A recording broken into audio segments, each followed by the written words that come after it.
Hey folks, this is Dr. Van Breeding. At MCHC, we've secured the best providers and medical staff to care for you and your family.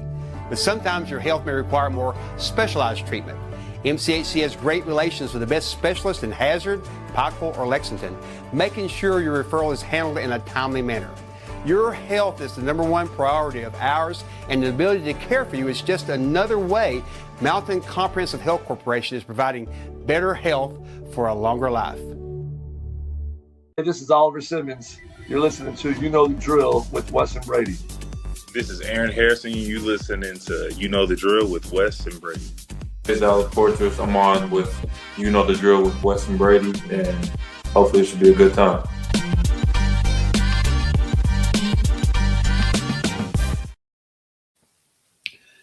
Brady Kennedy, man, it's been so long since I've seen you, like 3 hours. I know. It's been even longer since I've been on the show. I've been a bad co-host and been busy, but a lot of things have happened with, traveling and the tournament. So it's been wild.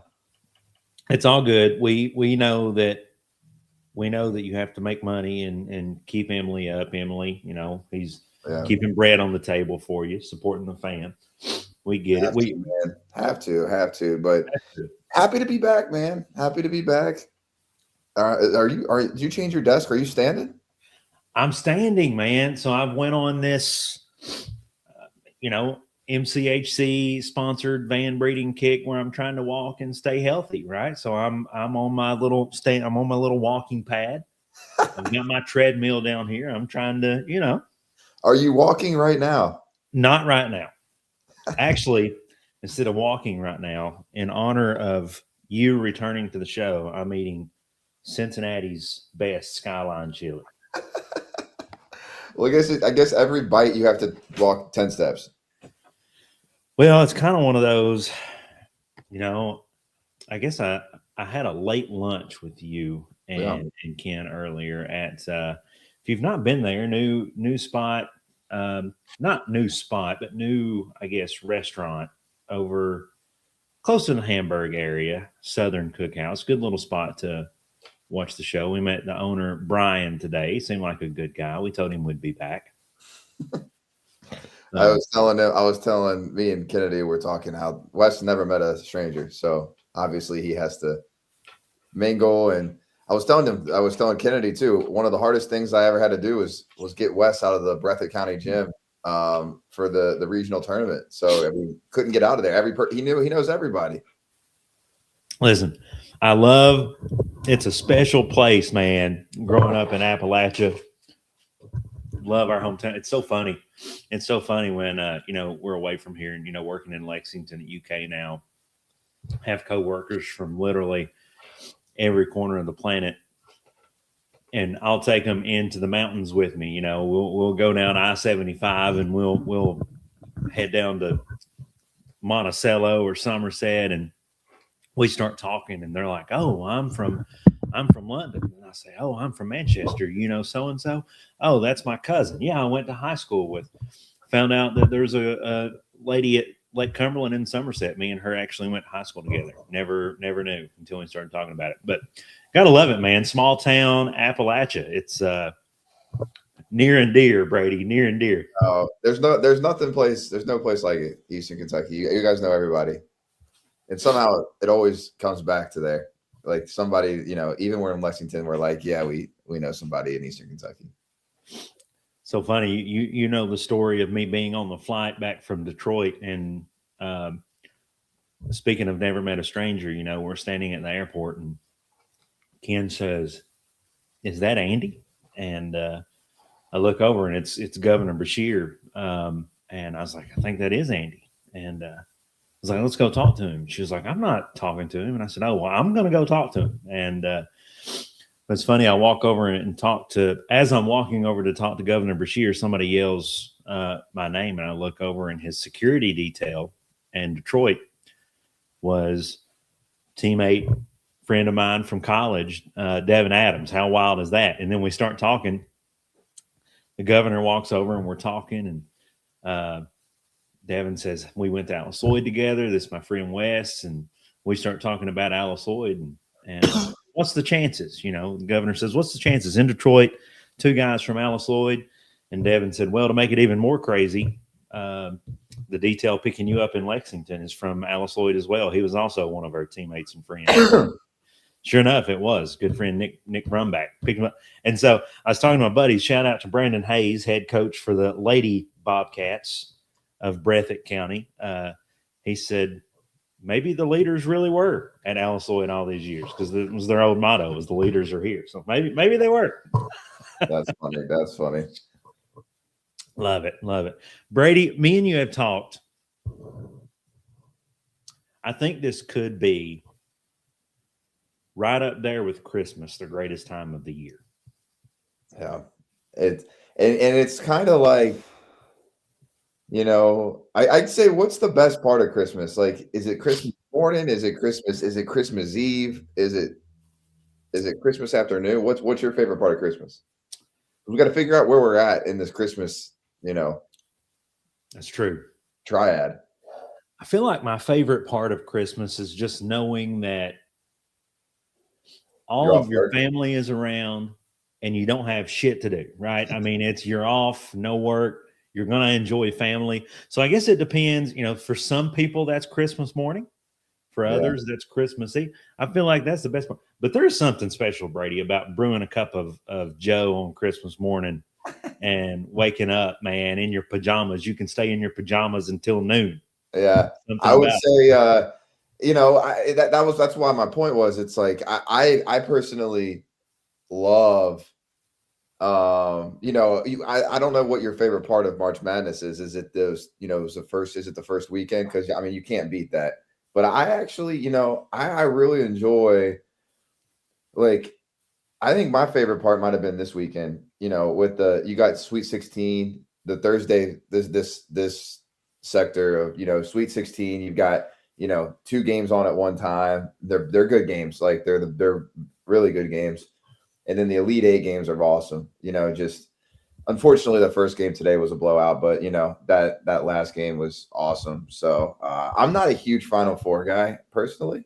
I think it's because we're kind of coming to the end of it, right? Like Final Four, you've got 2 games, you know, and then, but yeah, I think right now we're kind of at like 6 o'clock on Christmas night, you know? So you're saying that like Sweet 16, Elite 8 is your favorite? That's mine. Yeah, that would be like my Christmas morning. I can get by with that, because it's like you said, when you're at the Final Four. Let's take this one for instance. You and I, growing up in Kentucky, obviously basketball fans, and we're going to watch it and enjoy every second of it. But I mean, when you're looking at the teams in the Final Four, you really don't have anybody else left in it that you're, I guess, connected to, right? I mean, UConn, Illinois, you've got a little personal thing with Arizona, coaching down there in Arizona. But yeah, it's kind of one of at least in the Elite 8, there's still some madness that can happen and go on, right? And unless you're Dan Combs, who just picks all the Final Fours, right? I mean, all of our brackets are busted, so we have nothing even to root for. Dan, if you are listening, Dan just texted me yesterday. For anybody in Eastern Kentucky, Alice Lloyd alums that are watching this, you may remember O.H. Napier from Breathitt County. Greatest news and sports weatherman in the history of time. Brady, I'll have to catch you up on O.H. Napier. He just texted me about that. But Dan, listen, Dan suckered me into paying to join his bracket, and he knew good and well he was going to get these Final Four teams right. So it's – yeah. Wes and I were talking right before we jumped on here, and I was like, have you taken a look at the brackets right now? Because he's crushed it. I mean, I think he's in like the 99.1 percentile of all brackets posted. So like, I have to get hats off to him. But it's been a good tournament, which excited to talk about it with you. And you know, a lot of stuff going on in the sports world and in Kentucky world. Well, Brady, you know, the Elite 8 has been good, right? But it's also been, like I said earlier, you and I went to Southern Cookhouse earlier to watch the Tennessee and Michigan game, and Brady, it was, I thought the game that we just watched tonight with UConn and Duke was going to be the same. Wasn't really, it never was a game earlier today, right, with Michigan and Tennessee. So I thought we were just in for a boring day. I thought that the madness was kind of over, and then we just had a wild finish. Yeah, wild. And that's why, you love to see the upsets early, but it really makes for watered down games. And I was happy to see Iowa lose. I didn't want them in the Final Four just because I wanted the best teams there. I think, tonight's game would have been good regardless, UConn or Duke getting there. But I was really happy to see obviously Michigan make it. And then, I think Arizona and Michigan are two best teams. That game's going to be awesome. And then, you're going to have Illinois, who's dangerous. Like, you look at their They are team, dangerous. they can beat anybody. So I think it's set up to be a really, really good Final Four. I was talking about going to the Final Four to just hang out and see some friends, but man, I want to get back to watch that game on Arizona, Michigan. I don't know if I don't know if I'm going to go anymore. Yeah, So, yeah. We got a lot of work trips coming up. Final Four is a fun. Brady, I tell you, if I went, I'm a guy that I don't even know if I would go into the games. Right? I just like to go up and socialize and network and hang out. No, it's drivable. I'm probably now not going to go. Just that Michigan Arizona game is going to be awesome. It's going to be, yep. It's going to be awesome. And you've got, I'm interested to see the crowds. I mean, Arizona's obviously really far away. They got a fan base. You're going to have Illinois will travel very, very well. I think they travel well for the Big Ten tournament that's played in Indy every year. And then you're going to have, UConn. They've got a little bit of a smaller fan base. And then, Michigan's going to travel. So I think it'll be a lot of Michigan and Illinois. Yeah, I think so. Yeah, you've got a little closer fan base. Shoot, we were watching the game in Lexington today, and there was a lady decked out in Michigan gear. Yep. You said earlier, Brady, it would kind of be fun to be a Michigan fan at the moment. And you've mentioned the same thing about Florida, Tennessee. Michigan's kind of one of those schools that all of the, I don't want to say relevant sports, but all of the big money-making sports, men's basketball, women's basketball, football, volleyball, Michigan's good at kind of all of it. Dude, I don't know if anybody likes Dave Portnoy or not in here, but he had a video this morning that he was like, this is why you're a Michigan fan for days like today. I didn't realize they had the men's team played, and then right after the women's team played to go, like, I think they're in the Elite Eight too. And then they had the hockey going to the Elite Eight hockey to go to the Frozen Four. So crazy day for Michigan. I don't even know if they won. I wonder if they won today. That's a good question. I don't think they did. I think they lost to University of Connecticut. Brady, have you ever been to a UK hockey game at midnight? I've not, man. I'm not. Oh man, for anybody watching, you think hockey, and it sounds more reasonable for Michigan and stuff, right? But at Kentucky, we have the Lexington Ice Centers where they have to play. Not a lot of hockey rinks and arenas in Lexington, Brady. So the only way they could really work it out, and that the Lexington Ice Center could close down for a UK event, is at midnight. So all of Kentucky hockey games are at midnight. That's we got to get over there. I don't even know that. I'm sure they're done playing for this season, but man, I haven't been. I've never been, but it's honestly just because I've never thought about it. I need a friend. Great time. We'll take you. Oh, well, let's take a March Madness, Brady. It's the time, especially in Kentucky. Everybody's trying to see what Kentucky's going to go. Everybody's filling out their brackets and putting Kentucky a little bit unrealistically too far in the bracket. And let's think about this. You've got a 68-team field of 31 automatic bids, 37 at-large bids. and you battle it out to the last one standing, which to me is just simply amazing with sports, right? It's not like the NBA where it's a 7-game series. It is every game you have to be on your A game. And, we go into it this year. There was a lot of controversy already. I think Miami of Ohio proved themselves by winning their play-in game, right? There was a little bit of controversy on whether they should make it to the tournament. They were undefeated up until their conference championship.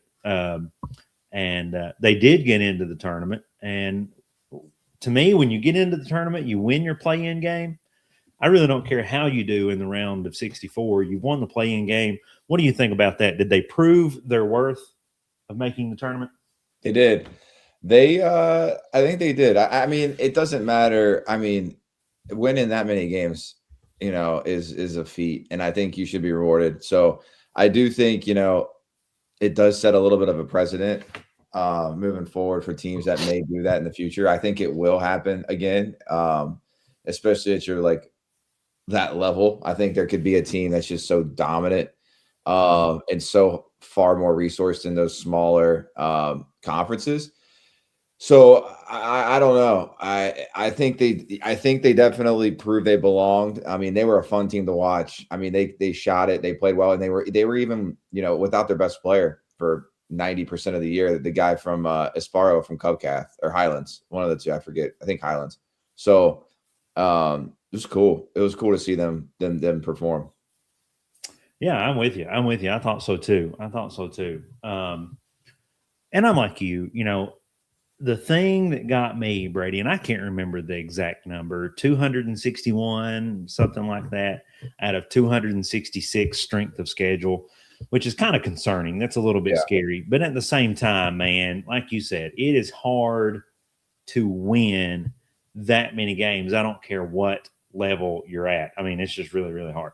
Yeah. So I agree. I think they validated themselves by that win. Yeah. When you look at play-in games, talk a little bit about Brady. By the way, big win over the weekend for Texas women over Kentucky. I mean, they absolutely dominated the entire game. But on the men's side, Texas, a play-in team that advanced pretty far in the tournament. What's it like to be an SEC school? You're a play-in game, and all of a sudden you start making these runs in the tournament. Yeah. I mean, I think everybody saw the talent Texas had. They were always kind of that scary team that could really compete with everyone. They had the Swain and Trayvon Mark, and if they were hitting shots, they could beat anybody. I think those playing games are tricky. I think if you can get over the travel and the quick turnaround, they have a little bit of an advantage. I think if they can get to that second game, and they've already knocked the nerves out a little bit. They're keeping on playing, where I think every year you're going to see probably one of those teams, at least win that second game, just because of, adrenaline, and they've already got that game under their belt. They were the first team in 5 years to make that jump from the first 4 into the Sweet 16. Big time for them. A few other moments in the tournament I want to bring up and just talk about, get some feedback on. I think one of the early bracket busters we saw in this tournament was a team you just spoke about a minute ago, Iowa, knocking out number 1 Florida, beat them by 1 point. Florida was the first number 1 seed to lose to a number 9 seed since Xavier in 2018. Who'd Xavier lose to? I wonder. I don't know. That's a good question. I can't remember. So 2018. Look that up. Yeah. Yeah, kind of crazy. You have those number 1s falling. Florida, reigning national champions, Florida State. So reigning national champions, number 1 seed. I don't think many people had Iowa knocking them out. So that was a big bracket buster. And then Illinois, we talked about it. It is Illinois' first Final Four since 2005. Brady, have you seen the images today on social media of the last time Illinois was in the Final Four and who that roster was? I saw was that D Brown and that Aaron Williams? Yeah, that was I would say that was probably one of the first memories of like a Final Four when I was growing up. It was them, and then it was, I think was that the same year that Rashad McCants, that North Carolina team was in it? Rashad McCants, Raymond Felton. I feel like that was like that little time was the first, I paid attention to the Final Four. So yeah, that team's crazy. That team was good. Wow. Great team. So the first time for them, not only to me, that's not the longest drought that's been broken is Arizona reaches its first Final Four. And Arizona, to me, has had some good teams throughout the year, especially under Coach Tommy Lloyd. But their first Final Four since 2001, that's a 25-year drought. They beat Purdue in the West Final to be able to make it to the Final Four.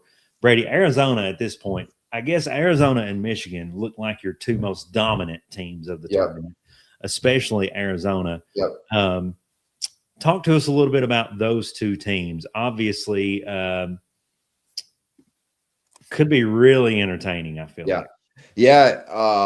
It's two very similar teams. The only thing that's different about the Arizona team is, their best player is a freshman. And then you got which two of their best players. You got Barry. I think Barry's and Koa Pete are both freshmen. And Michigan's kind of built on that, that model of just age and, in the transfer portal. And he's went and got a group of guys that are so deep. I think that's going to be kind of the narrative. It's like you're going to have Michigan, who's really deep, and you're going to have Arizona, who plays like six or seven guys. But man, I really kind of hope they're both very likable teams as well. Like, I don't really think anyone's going to be like super mad if one wins. I would like to see both of them win. I kind of want Tommy Lloyd. I would like to see him, win one. So obviously a lot of rumors swirling out there about him with North Carolina job, but would love to see him, see him win. Brady, let's talk about that for a moment. I do want to bounce over to UConn, Illinois here in a minute. First of all, if you're watching, give us your thoughts. Who is your pick in Michigan versus Arizona? When we talk about Illinois and UConn here in a minute, who is your pick in that game?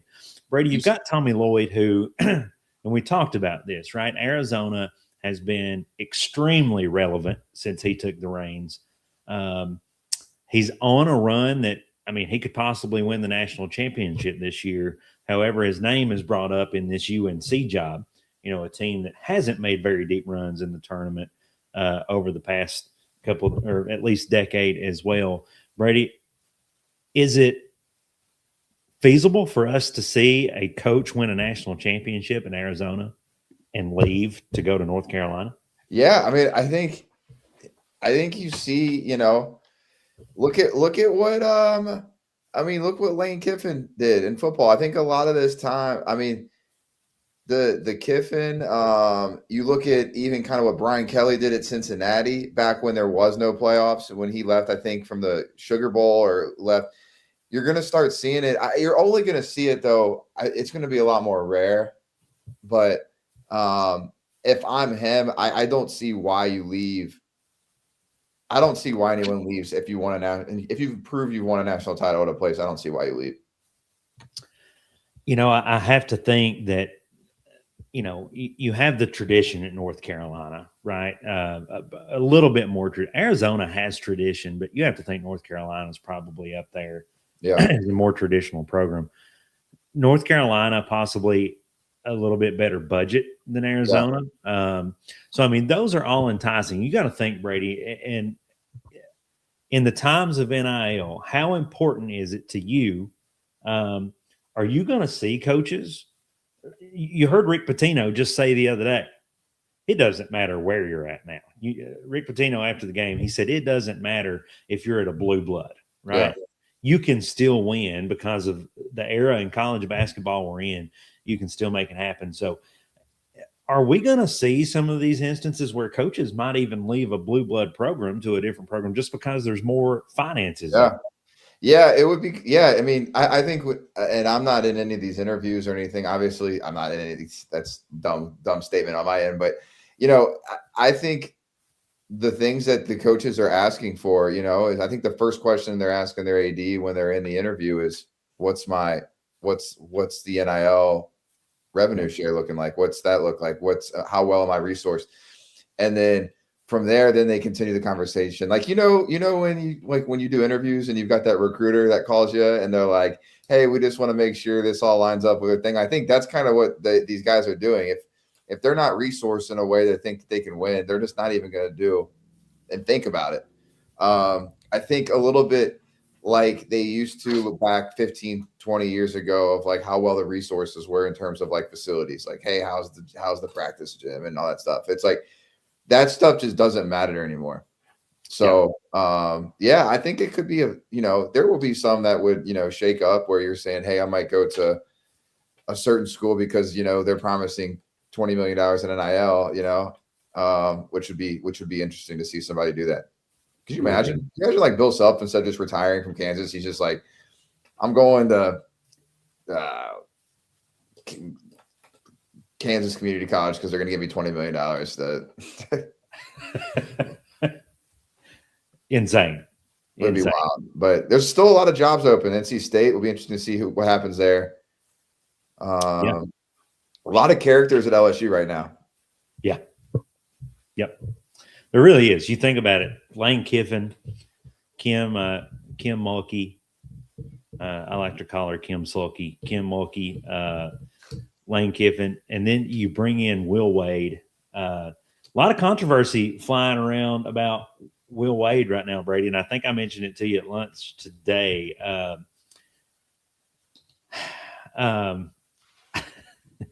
I don't know how people find this stuff. It's crazy to me.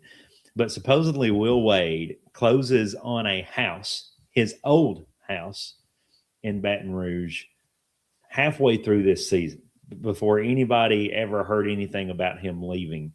He closes on his house, and supposedly after closing on the house in Baton Rouge, NC State goes 1-6. Almost like, and people are trying to insinuate that it's like he knew he was leaving.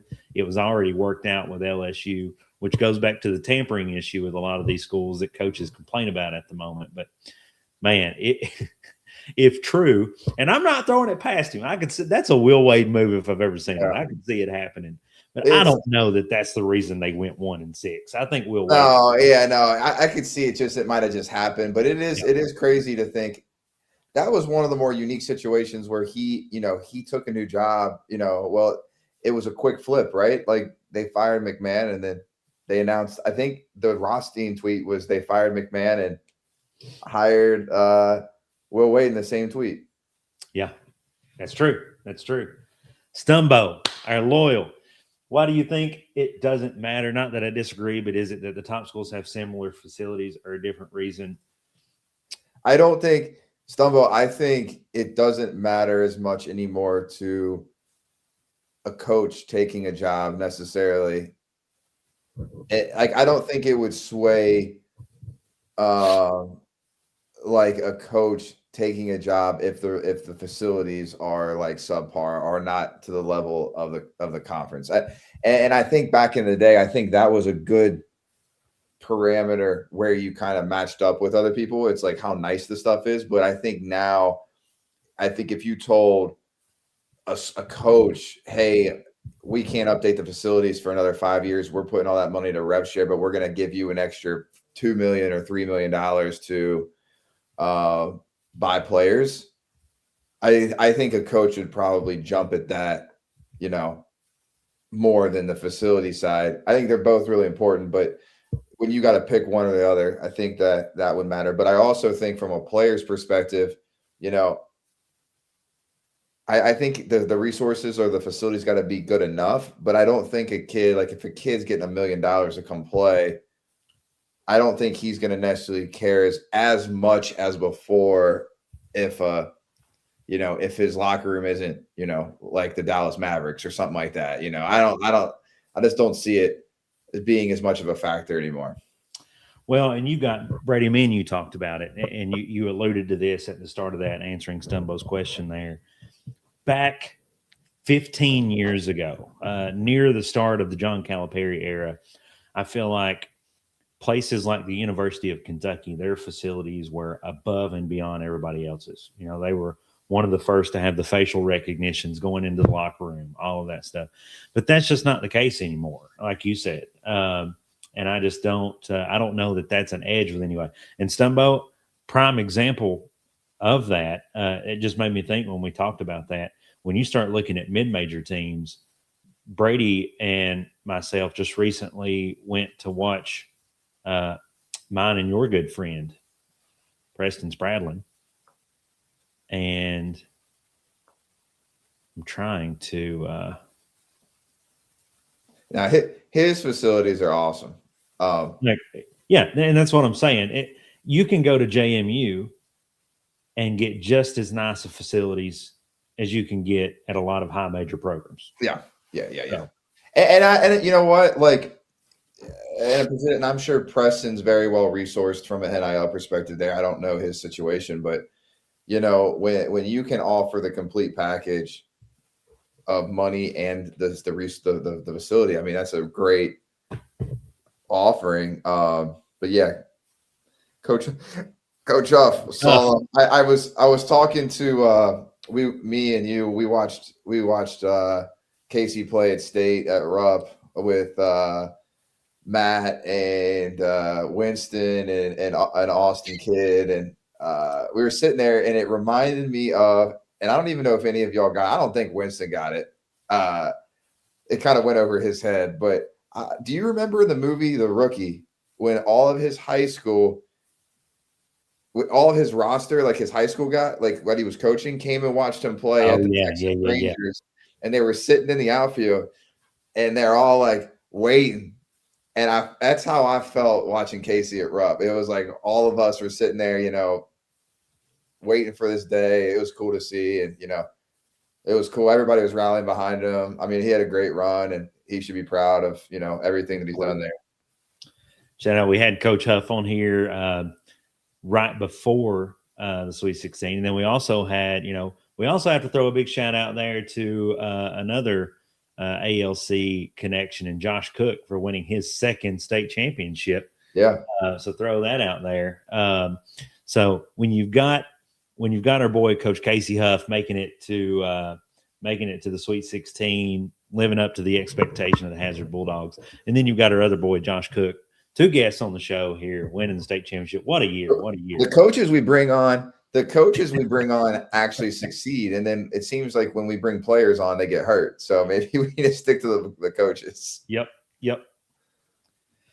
Oh, well, Brady, let's head on. You know, we got into this NCAA tournament. We talked about it. One of the things that, you know, we're going to have to talk about here a little bit is the round of 32 matchup with Kentucky and Iowa State. First of all, a few things I did not know coming into this game is, one, Kentucky was 8-1 in NCAA tournament games played in St. Louis. Did you know that? We'd only lost one time in St. Louis. And on top of that, we were 30-8.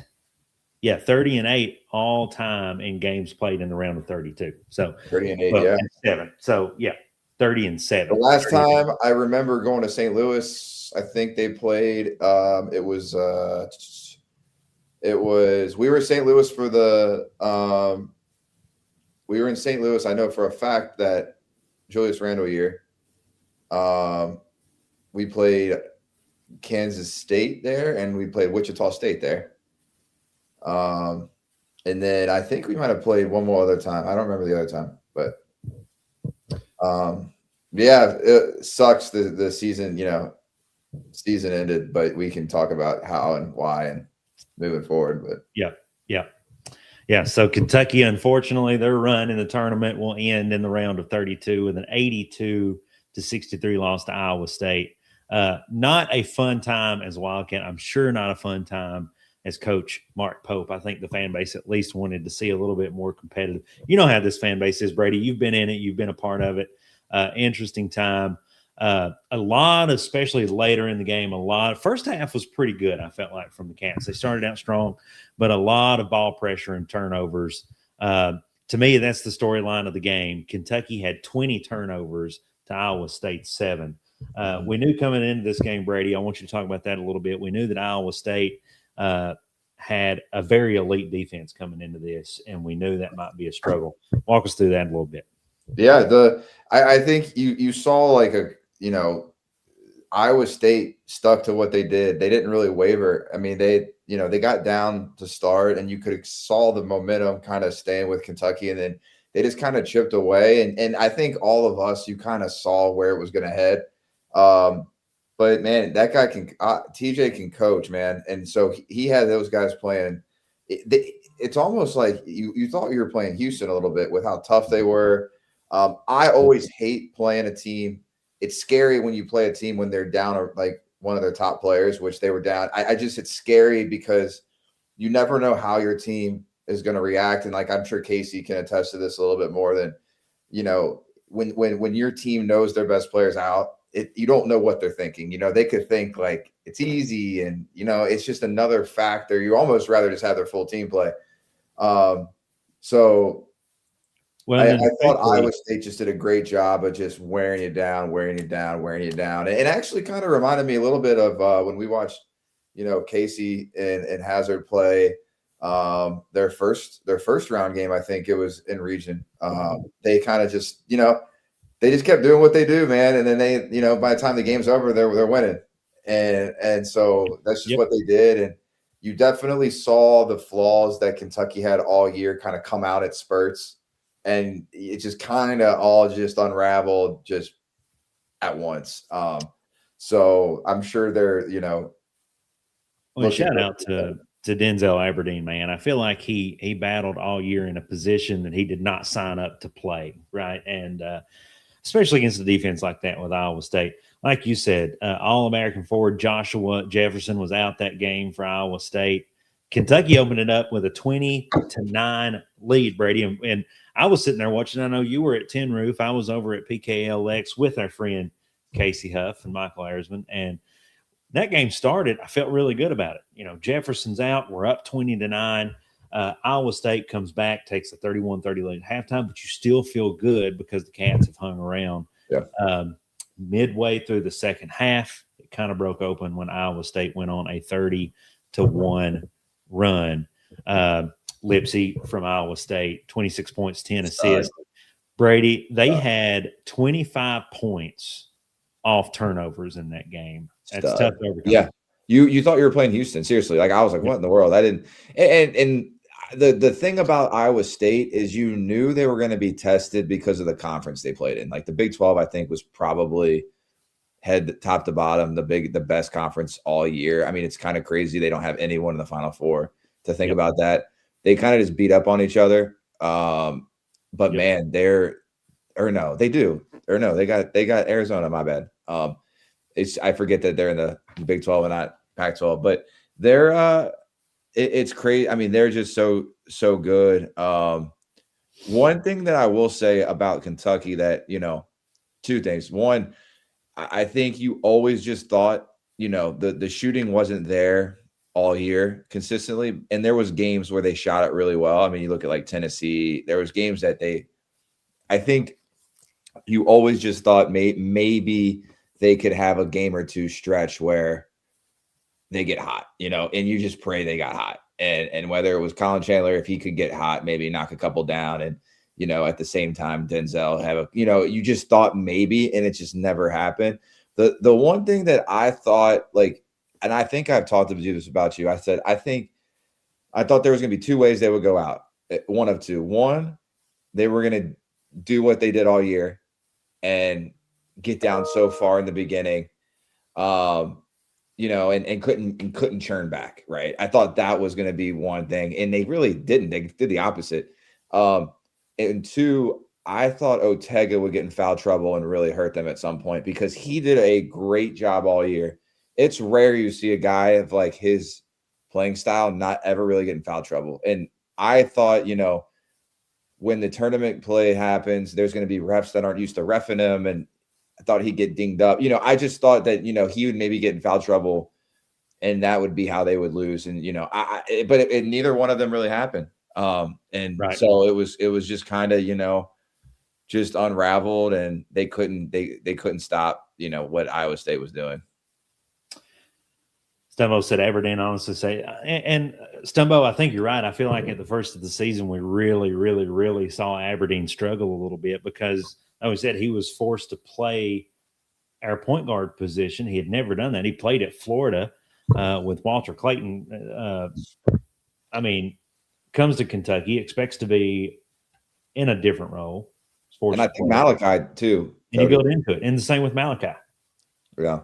I think if you as like preseason, before they started practices and things like that, I bet you if they said, hey, they got to rely on Malachi to start and play 30 minutes a game, and I bet you you'd be terrified. But he's going to be a stud. Like I think he's going to be an NBA player at some point if he keeps doing what he's doing. Absolutely. Well, Brady, let's talk about, since we are talking about Denzel Aberdeen, the first, I guess, public announcement from Mark Pope's Operation Clean House was none other than point guard Jalen Lowe. 2 years of eligibility left after taking a medical redshirt this year, numerous shoulder injuries with that shoulder keeping popping out. According to Jack Pilgrim, very short meeting with Mark Pope the other day, just lasted a couple of minutes. It was clear that Pope and staff ready to go a different direction. So Jalen Lowe is the first to publicly announce that he will be entering the transfer portal when it opens the day after the national championship game. Brady, I don't expect him to be the last. No, I think it's a good. I think you do need some retention. I think the right guys to build a successful roster. You look at the Final Four right now. You've got, look at UConn. They retain, Taurus Reed. They retain Caravan. Those were two main focal points. I think Salo Ball. I think he was retained. I don't know if he's in a sophomore year or not, but you also, Arizona. I think they've got. I don't know their roster as well. Jaden Bradley. They have him for I think his third year. There's guys, you need those certain guys, and I think he's going to look to retain, Malachi. He'll have a couple. I think you do need like two or three. But man, the thing that helps you in recruiting is, minutes. I can go into a team and say, hey, any player, but hey, Ortega is gone. You got his minutes. Come on. And so he can do that probably with 3 or 4 positions, which is nice. And so I think you're going to see maybe a roster that looks a little bit more like his first year team rather than what happened this year. Because I do think, and I'm just guessing here, I do think recruiting a guy like a Jasper Johnson, I think really scared some recruits away. I mean, they look at a kid that's ranked top 20 and, you got a guy transferring in and they're like, well, man, I'm not going to play. And then you got people in their ear and like, you just didn't know. I think that hurt them in some positions, but they really need to get this Stokes thing figured out because they need that decision before the portal hits, in my opinion. They need to either say, hey, we're getting him, or hey, we're moving on, so that they can figure out, their strategy. So they got about a week. I agree. It's going to be interesting, Brady, just because I think I agree with what you said in the fact that Mark Pope has some leverage now with recruiting, especially in this portal. And to me, I even look at Jalen Lowe and I think, he's an elite point guard, Brady. I think he could have been one of the top 10 point guards in the country this season had he been healthy. When you have him retained, how hard is it to go out and pull another point guard when you're looking for an elite point guard? Yeah. I mean, that's going to be a guy that's hard to take playing time from and start over. So now that you don't have him, Mason Williams is there, but he's a combo guard that, can play a few different things. And is a 4-star recruit coming out of high school that you've got a better chance against than Jalen Lowe. Yeah. So you've got that wide open to be able to tell a point guard, hey, I've got money for you and I've got minutes. Yeah. They should be able to go get, they've got a very compelling story to tell with whoever point guard they want. Hey, come in, you got the minutes, give you the keys. I mean, there's not a lot of competition. So I think they can, they have a really good offering that they can offer a guy. Yep. Now it's got to be the right guy. Yep. So I don't think let's not get it twisted, man. It's a really pressured. This next month is about the most important month of Mark Pope's coaching career. Yes. Yep. Well, you've got a few guys, I think going into next season, a lot of people anticipated Lowe might be back. He's gone. I think a lot of people anticipated Colin Chandler was going to be a lock to be here next year. It's leaning from what I'm hearing. I think from what you're hearing, it's kind of leaning that I think Colin Chandler might be back at BYU for next season. Oh. And so there's two guys that you felt like were locks. Obviously, Moreno, Cam Williams, some other names that's been floated as expected to retain, right? You have Braden Hawthorne, who I think we will retain, who could end up being a stud. So this is not a bad thing, I don't think, Brady. And it's almost one of those things. You said it's the most important time of his career. The pressure's there. He knows that if he doesn't perform a little bit better next year, this fan base is going to be making it extremely difficult on him. And so what better way than to almost essentially clean house and say, look, you guys are welcome to stay, but I'm giving you a pay cut and I'm going and I'm looking for better guys. And I think it's going to happen. And it's not a bad thing. Brady, we talked all year long. I just put in one of our group chats the other day. When you look at the roster, especially after signing Mason Williams, now this is before Jalen Lowe said he was out. This is before the anticipated Colin Chandler departure. But we talked about an issue for the last 2 seasons with Mark Pope was roster depth being too deep. And having too many guys that expected playing time. And we were looking at that same boat back again next year. I think this also helps that to an extent. Yeah. I mean, it's you got to think he's also probably so torn, when you talk depth, you have depth to have people backed up if they get hurt. Right. And his teams have been hurt so bad the last 2 years, and the depth was supposed to help for that. And it really didn't. I think, for him, I really don't know how confident, I mean, I'm sure he's going to want to have 10 guys that can play just because of the history of his injuries. Absolutely. So it's hard. So I'm ready for the portal to hit, I'm ready for people to just make decisions. I hate the Twitter stuff where, hey, I'm in and I'm out. It's like, dude, you'll see a guy.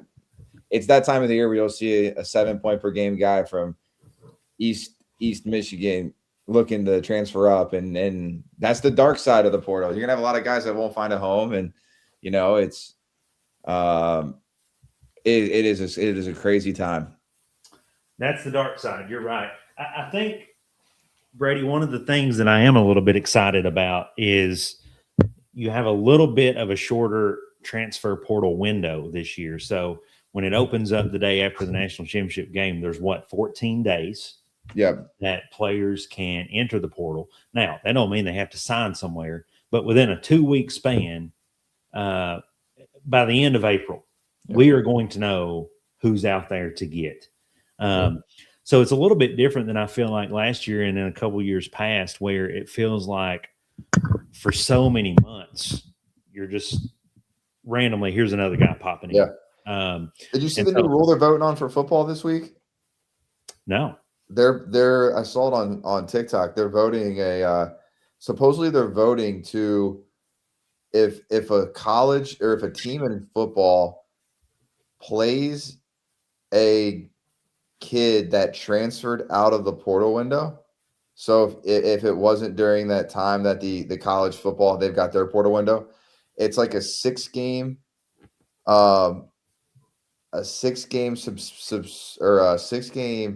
suspension or something from the kid, or I'll have to look it up. But the other thing that's interesting is they're giving them a 20% reduction for rev share the following year. So what the NCAA they're looking to do is start penalizing the schools, because every time that they penalize the kid, it goes to court. But if you penalize the school, because I think what they're trying to do is they're trying to not, like, for example, what happened at Alabama this year, where, Nate Oates played the guy that joined the team outside of the window. It was like, was he able to play? Was he not able to play? And I think that they're trying to avoid that. So, and I think by doing that, they're trying to not let make the coach think twice of playing the kid. So which is unique. That is unique. So how do you feel about that, though? Do you feel like, is that something that's going to stick? Is it going to benefit? I think you have to start penalizing the teams itself. And I think, if like the NBA is like that, like if they get caught tampering, the team pays a huge fine, or, I think you have to have, I think going it from the school route, it's going to make the adults in the room think about doing things differently, and be a little bit more careful, because I think that's the only way you fix it in college sports, if you're asking me, because with how everybody just does the restraining orders and all that different stuff that I'm not familiar with. Interesting.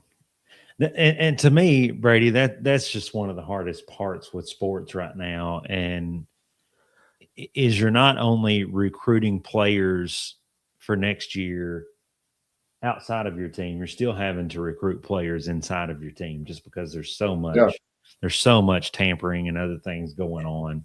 And it's even like right now, rumors swirling around with Jalen Lowe and the staff indicating they're looking at going a different route. And even with our assistant coaches, obviously Alvin Brooks III gone, Jason Hart gone, Mark Fox gone.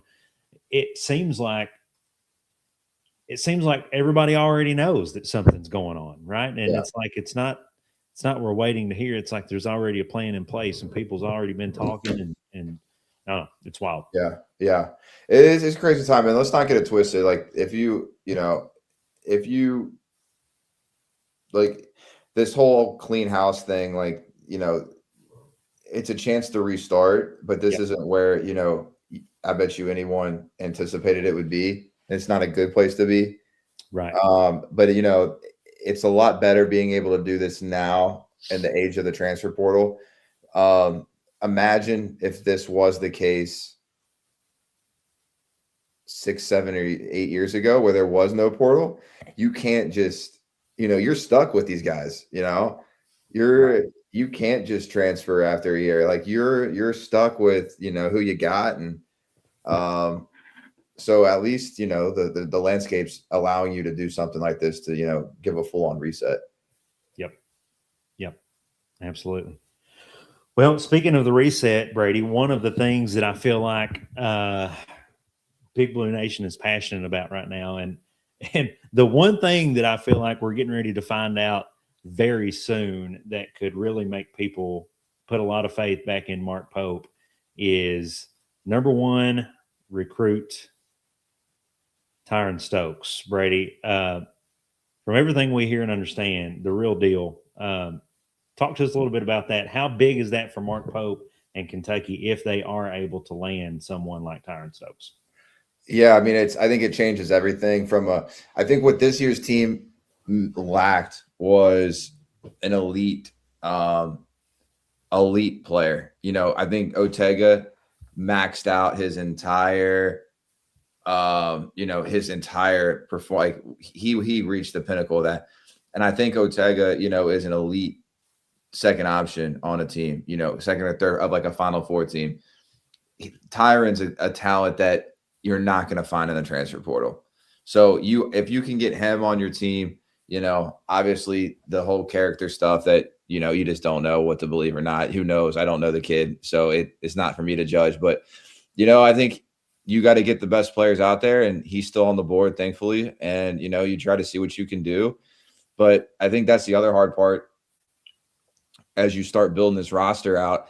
If you're quote unquote not asking guys to come back, you better be confident you're going to get a guy that's better than who you're leaving. So I would think they probably have a good idea. So I would expect them to already be targeting someone better than Jalen Lowe that they had, if they're making him if they're just not really looking to retain and guys like that. So, but Tyron Stokes, there's not a more talented guy in the portal that you can get. So that's definitely a priority. So when we talk about replacements for Jalen Lowe, obviously that's not Tyron Stokes. Tyron Stokes is a totally different position. Let's talk about something that is floating around in the media, social media, everything right now. Brady, Dink Pate, plays in the G League right now for the Knicks G League team. Obviously, we've seen a couple things. It didn't work out for Alabama, but then you do have a situation where it worked out down in Baylor, Texas. And it seems like Dink Pate falls in a little bit more of that category to where it looks like he would be eligible. He didn't get drafted. He was not in the draft. He didn't play a single minute of college basketball. He never played anywhere. So it almost feels like that is a possibility. How do you feel about that? And is that a possible replacement? Yeah, I mean, I don't know anything about his game. I've heard, people talk about, he's good, very good player, and puts up good numbers in the G League. So I don't see, I think it's a good option. I don't know him enough to really make a analysis on his style, but I mean, I think in general, he's also a risk. You never know what rules are going to come down to say, hey, these guys can't play. You take him. You just never know. I'm sure that's something that they're weighing. So we'll see. I mean, I'd be interested to see I'll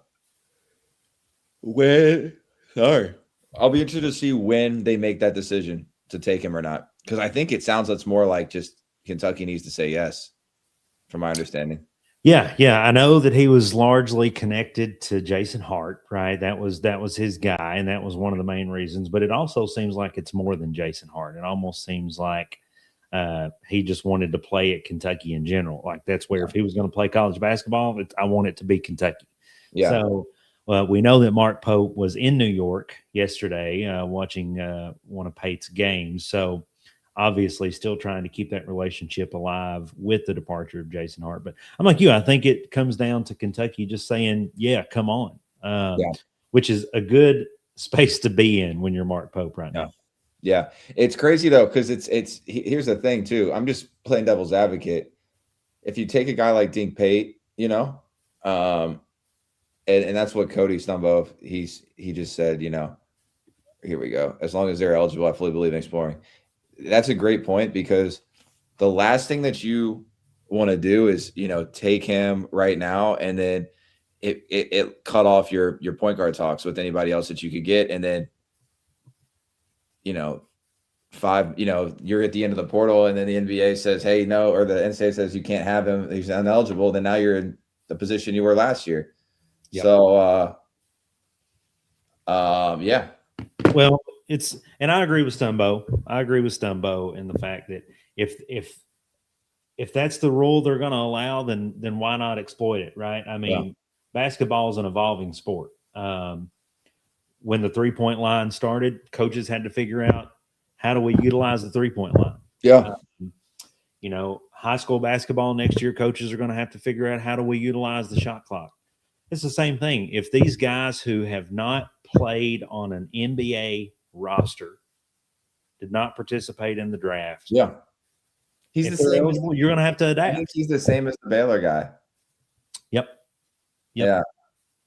No, it's the same thing. And so I think he's going to be eligible. It's just a risk. Mm-hmm.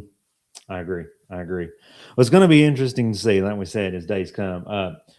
Stumbo, I know you're still in here. Anybody watching, give us your predictions. Who advances to the championship game? Don't give us your championship prediction yet, but who advances in Indianapolis in the Final Four? Is it Michigan or is it Arizona? Or Dan Hurley's? My take is I'm going with Michigan, Okay. UConn, and I'm gonna go Michigan takes it. Ooh. I think UConn beating Illinois is going to be based on one coach has been there before, and they've had a player that's played in this game before, versus an Illinois team that's kind of young with So I don't know though. It's a really intriguing matchup. I mean, I love the Aviciiches. They're good. Yeah. Big Z and his brother, like it's such a unique tandem, and then Boswell, and it's going to be a great game. That's what I'm saying. I'm super excited to I might just sit on my couch and watch it. I might not even do anything. Right. No, I think I'm with you. It's going to be Brady. I'm going to have to side with our good friend Cody Stumbo on this one. I feel like I remember telling you early in the year with Arizona, I feel like in the first 2 weeks of the season, to me, they looked like they were in tournament mode, and it scared me, right? Mm-hmm. I really thought if they're this good now, they've peaked way too early. But they've been that good all year. They've maintained. Tommy Lloyd's done a fantastic job. I agree with Stumbo, too. Arizona and Michigan has a chance to be an all-time game. I think ever who comes out of that is your winner.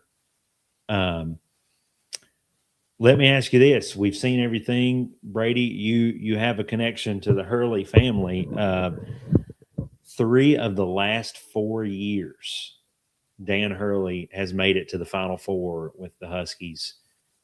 If he wins this national championship and advances from the Final Four to the national championship game and wins it, is he one of the best coaches? Is he the best coach in college basketball right now? He's the most – I think he technically would be – I can't say the most decorated because I think you would have to look at, like a Patino, which I think he's – how many college – I think he's won 1 title in college, or maybe 2. I don't know. I can't remember. But, I mean, he's definitely top 3. I mean, he's I think you have to give it to him. I mean, he's definitely he has to be, I would say. It'll be interesting to see how long he stays there too. I mean, he's not old relative to college coaching, so just takes a special kind of person to me, Brady. I was watching him today. Stumbo's not a Hurley guy. It says unfortunately. I actually like, I'm more of the I'm not that way. I'm not a fiery guy. Like, I'm not very emotional and like that kind of stuff, but I do like the passion. Like, I love seeing him go crazy. Like, I think it comes from a good place. I think my favorite thing about him and the most entertaining is he can be sarcastic as shit and keep the most straight face the entire time. He's out of his mind. I mean, he's out just of his mind. But he's unapologetic. Like, he's unapologetically like that. Like, he knows who he is. He sticks to his guns, and he's like, "Here it is. Take it or leave it." He does. And I give him credit, man. He shouted out today after the game. I don't know if you listened to his interview down on the court, but one of the things that he did that I was honestly impressed with, he gave a huge shout out to John Shire and a huge shout out to the Boozer twins. He said, "Those Boozer boys, man," he said, "I think the toughest guys I've ever shared the court with." So, I mean, hats off. I could have seen a Dan Hurley being dramatically different than that in that interview after the game. But so shout out to him for having that respect. Hey, we have to give one before we shut it down here. We got to give a shout out to our friend Bart Lennox. He refed the Elite Eight game today. Refed the Elite Eight game, and I think you're right. We were really pulling for Tennessee for the fact that that would have possibly pulled an SEC ref into the Final Four. Bart's from he's from Harrison County. played college golf, then reffed an Elite Eight game. I think last year he got a Sweet 16 game. Last year he reffed the St. John's, Arkansas game. Yes. And so he's been kind of working his way up, but it's crazy to see, somebody. He's probably a couple years away from a Final Four game, but it's wild. I mean, with how much there's only 3 refs on the court. There was 12 guys in the Elite Eight this year. And not only an Elite Eight game, he also ref the SEC championship game. He did. Huge game. He did. Yep. It was funny, and it was funny. He was doing the pod up in Philly, which the Philly game he had Mick Cronin and Danny Hurley, which was funny. Gosh, I think he ended up teeing up Mick. It's always funny to see him get into it, a yelling match with those guys. Yeah. We saw it once earlier today with Rick Barnes, and so it's always fun. Always fun. Brady, it's been good. Back to regular schedule on Thursdays here before long. I know this was a bit of a switch up, but we did not want to take away from your time watching the NCAA tournament or the KHSAA tournament, Sweet 16. So we wanted to give you that time, and we still want to respect that. We want to watch those too. But we will be back on regular schedule on Thursdays here before long. It's been fun, man. I think I finally got a feel for where all my buttons are again. Dude, it has been a while. We're going to get back to it. We need to have some guests. We'll bring some guests on. Yep. We got some, people that we can bring on, and excited to, get back to regular programming. Absolutely. Stumbo knows one of our future guests that's going to be coming up. It's an Alice Lloyd alum, Stumbo. I'm going to have to let you use your imagination on who that's going to be. And it looks like, I've got a feeling unfortunately, we're going to have to get Dan Combs on here because he's going to win our bracket challenge. So he'll be a future guest too. We got Alice Lloyd coming on here strong. But some more guests coming up. It's always fun. Brady, thanks for spending a few hours with me today. Yeah, man. It was great. Stumbo, thanks for joining in. As always, we love you. We love all you guys. Brady, Next time. Next time.